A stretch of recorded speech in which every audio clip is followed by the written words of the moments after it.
Olá, caríssimos irmãos e irmãs.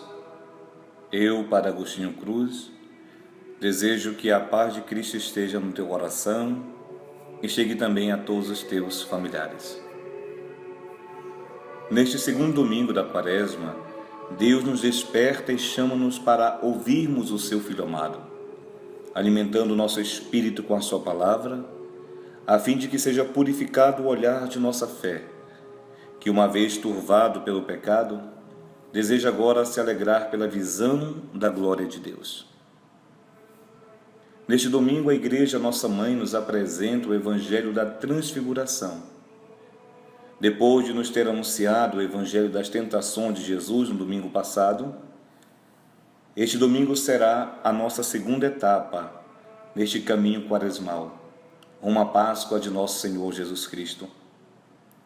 Da tentação para a transfiguração. No domingo das tentações, o inimigo provocava Jesus, dizendo-lhe: se és filho de Deus, transforme isso. Se és filho de Deus, lança-te daqui abaixo. Se me adorares, tudo será seu. O demônio queria persuadi-lo com o condicional se. Neste domingo, no Evangelho da Transfiguração, não se trabalha com a hipótese, mas sim com um claro testemunho do Pai que corrobora no coração do Filho e dos discípulos que Jesus é o seu Filho, o Filho amado. É o seu unigênito que fora gerado no amor e que os homens, para possuírem de volta a liberdade de Filho de Deus e reatar a amizade perdida pelo pecado, devem escutá-lo. Jesus, como bom mestre da fé, sobe com os seus discípulos ao monte, que é o lugar do encontro íntimo com Deus, lugar de oração, no qual se entra na presença do Senhor. Mas subir ao monte exige uma predisposição de se querer chegar até o seu cume, e para tal se faz necessário deixar as coisas cá de baixo, deixar os apegos desnecessários que perturbam o coração.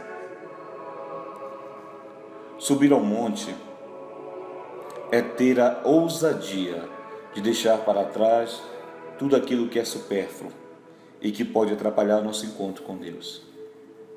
E cada pessoa sabe o que lhe pesa, o que lhe custa caro deixar para trás, porque está demasiadamente apegada. Bens, coisas, sentimentos negativos e até mesmo pessoas que lhe roubam a alegria e não lhe permitem ser livres. Subamos somente com o indispensável, ou seja, com o coração desejoso de encontrar a Deus e ser saciado por sua santa presença, ao ponto de querermos prolongar em nossa vida a experiência com o Senhor, como desejara o apóstolo Pedro, que queria permanecer ali, como que para parar aquele momento. Este sentimento igual ao de Pedro deve ser o nosso também diante da Santa Missa, diante da Eucaristia, do Evangelho que lemos, do Evangelho que devemos procurar para permanecer mais com o Senhor, prolongar ou até mesmo querer que o tempo não se altere, mas que se congele para que sermos mais saciados. Ora, amados irmãos, Jesus, tendo predito aos seus discípulos a própria morte, e lhes mostra na montanha sagrada todo o seu esplendor. O testemunho da lei e dos profetas, simbolizado por Moisés e Elias, nos ensina que pela paixão e cruz chegará a glória da ressurreição.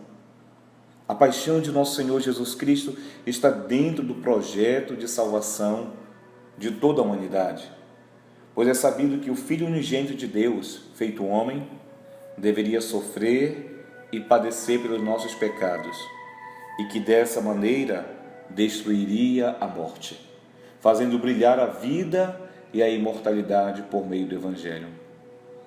Amados irmãos, a transfiguração de Jesus é o suporte para a fé dos discípulos.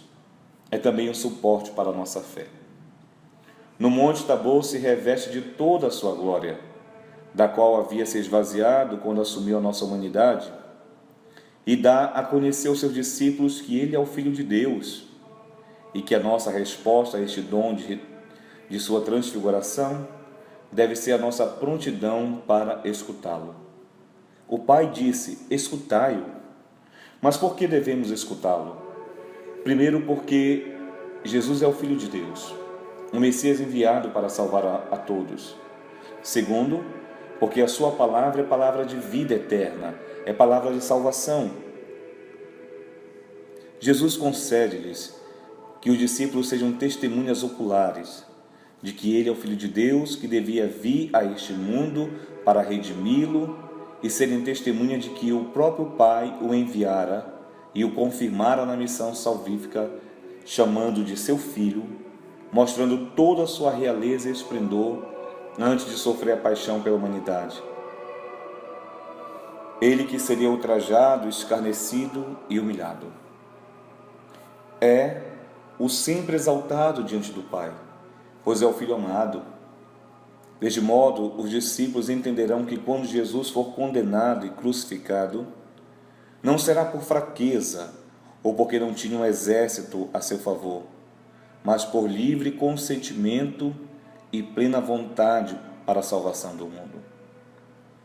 Na transfiguração, Jesus antecipa para os seus discípulos a glória que já possuía junto do Pai e que resplandeceria de um modo sublime na sua ressurreição, mostrando toda a força da sua divindade. De certo modo, Jesus mostrou a estes discípulos a sua glória divina, que estava oculta aos homens e escondida em sua humanidade. Irmãos e irmãs, não podemos fazer o caminho da Quaresma como andarilhos. A Quaresma é um caminho de escuta à voz de Jesus.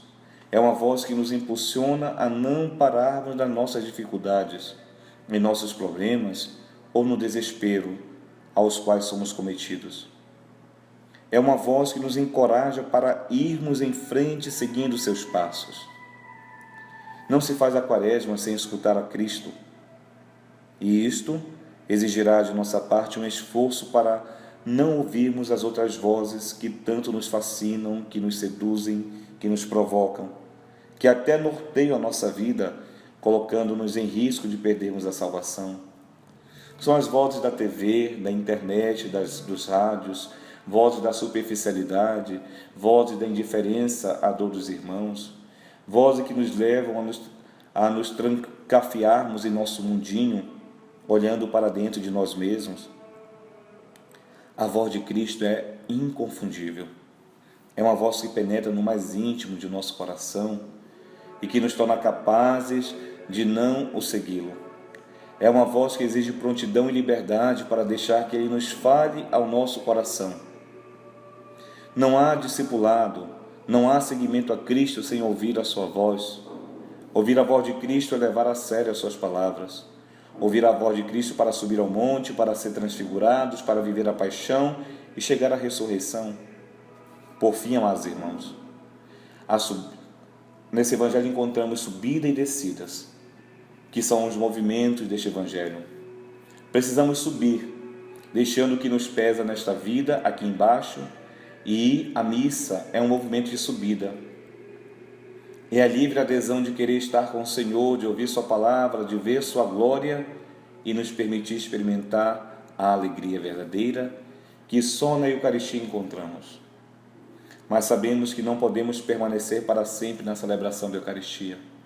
O encontro com Cristo impele-nos para descermos do monte, mesmo que seja bom estarmos na missa, mesmo que temos que voltar para baixo, para a planície, para nossas casas, nossas famílias, onde se encontram tantas pessoas que estão sobrecarregadas pelo cansaço, pelas doenças, pobreza, frustrados, desiludidos pelo mundo.